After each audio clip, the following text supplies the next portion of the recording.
Oke, kembali lagi di materi pelatihan dasar sales dan marketing. Kita akan melanjutkan di bagian keempat.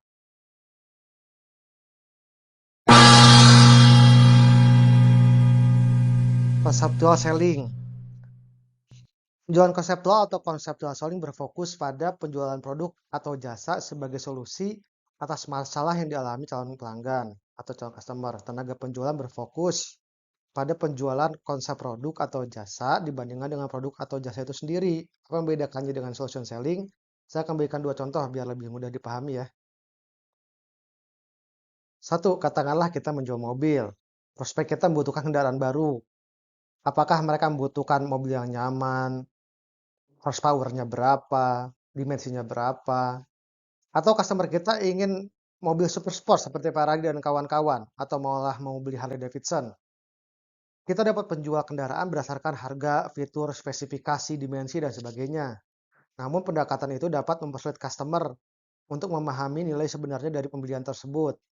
Dengan teknik penjualan konseptual, kita akan fokus membangun cerita tentang bagaimana kendaraan akan digunakan sesuai dengan imajinasi dan alam berpikir customer.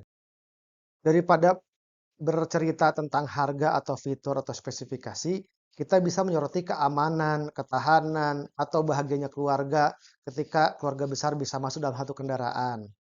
Atau dalam kasus Ferrari misalnya, kita bisa menceritakan bagaimana kesan seorang cewek kalau customer kita itu adalah cowok ya, ketika melihat kerennya cowok yang pakai Ferrari atau pakai moge Harley Davidson. Apakah motor Harley Davidson itu kalau dipakai dari Jakarta ke Bandung sampai, sedangkan kalau motor motor Honda Beat nggak sampai? Kan nggak, sama-sama sampai sebenarnya. Cuman kita sedang membicarakan tentang persepsi atau konsep, di mana kita sedang mengajukan konsep kendaraan di dalam imajinasi calon customer, bukan konsep apa itu sepeda motor. Yang kedua, contoh kebutuhan kabel.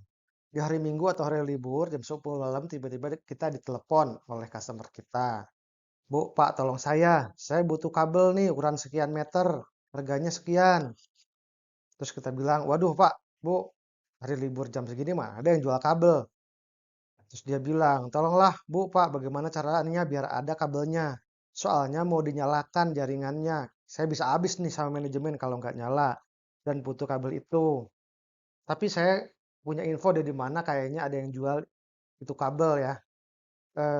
Nanti saya sharing deh eh, kontaknya. Terus kita bilang, baik Bu, Pak, saya cari dulu ya dari kontak yang Bapak atau Ibu kasih. Tapi harganya kayaknya nggak murah deh. Si customer bilang, nggak apa-apa Bu, Pak. Yang penting masalahnya selesai. Saya nggak dimarahin sama bos. Nanti kita atur aja lah gimana enaknya. Di sini kita bisa lihat bahwa kita sebagai sales tidak tahu barangnya, harganya berapa, beli di mana, dan sebaliknya customer tahu semua informasi itu. Tapi sebagai sales kita tahu posisi kita bahwa customer atau end user harus beli via kita yang dipersepsikan mau bantu malam-malam beliin dulu tanpa ribet administrasi, PO, SPK, SPK dan lain-lainnya. Dan jadi konsep digital selling ini bagaimana lebih jauh solution selling yang kita bahas sebelumnya, di mana kita sudah berada dalam top of mind atau nama kita itu sudah menjadi nama pertama yang ada di pikiran customer ketika dia mengalami kesulitan atau kebutuhan pembelian. Ketika ini sudah terjadi, maka kita hanya perlu menggali kebutuhan dan menjaga hubungan kita untuk mendapatkan penjualan.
Oke, selanjutnya adalah customer centric selling.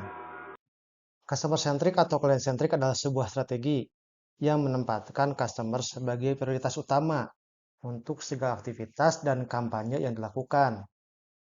Namun melakukan hal ini nggak sesederhana pengertiannya. Strategi ini mengharuskan kita untuk benar-benar memahami customer. Pertama, waktu kita itu sebagai sales terbatas dan kita terikat dengan target. Untuk mencapai target, akan sulit untuk terus-menerus menghandle ratusan customer dalam setahun. Banyak sales terbaik yang saya kenal menghandle 1-10 customer terbesar mereka secara istimewa. Bukan berarti customer lain tidak penting. Dalam prinsip Pareto, 10-20 customer terbesar dari 100 yang kita punya biasanya mewakili 80% sampai 90% dari omset. Maka penyumbang omset terbesar ini harus diperlakukan secara istimewa karena akan membantu kita mencapai target secara efisien dan efektif.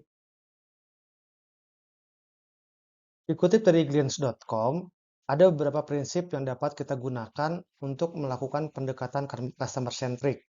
Yaitu pertama, mengumpulkan feedback customer secara rutin. Mendengarkan feedback dari customer secara rutin dapat membuat kita paham apa yang dibutuhkan oleh mereka. Sering-sering visit, sering ngobrol, ngopi-ngopi bareng. Dengarkan, dari situ kita bisa tahu apakah ada perubahan kondisi atau kebutuhan customer. Yang kedua, fokus terhadap customer saat ini. Seperti sudah dijelaskan sebelumnya, walaupun mendapatkan dan memfollow up customer baru adalah sebuah keharusan, customer utama kita pun tidak kalah penting. Mendapatkan customer baru cenderung lebih mahal dan lebih lama, serta lebih sulit dibandingkan dengan mempertahankan yang ada saat ini. Bukan tidak mungkin existing customer akan merekomendasikan kita pada teman atau prospek lain. Hal ini membantu dalam menghemat waktu, biaya, dan tenaga. Yang ketiga adalah membuat produk, jasa, maupun solusi yang sesuai dengan kebutuhan customer. Ketika mengembangkan produk atau layanan, salah satu hal yang membuat kita lebih customer centric adalah dengan menambahkan pemahaman dari customer itu ke pengembangan produk kita. Meskipun terkadang customer tidak menjelaskan apa yang mereka inginkan, namun mereka bisa memberi kita insight yang dapat membantu kita mendesain suatu produk atau solusi atau suatu layanan menjadi lebih baik.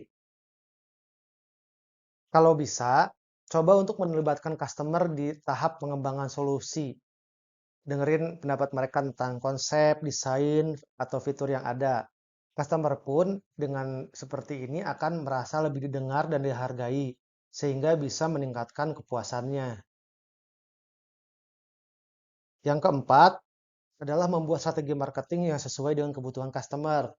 Serupa dengan poin sebelumnya, strategi marketing yang customer centric itu berarti kita memberikan customer apa yang mereka butuhkan. Tentu saja pendekatan kepada perusahaan dengan karyawan yang kebanyakan umurnya adalah 50 tahunan kan beda dengan pada yang umurnya 20 tahunan. Sesuaikan pendekatannya. Dan yang kelima, yaitu buat customer mudah menghubungi kita. Ada jargon, sales mah kerja di mana aja, kapan aja, work from anywhere katanya. Dalam kenyataannya, pada saat melakukan pendekatan customer centric, salah satu tantangannya adalah harus selalu siap untuk memberikan solusi kapan saja kita dibutuhkan. Kuncinya adalah be ready.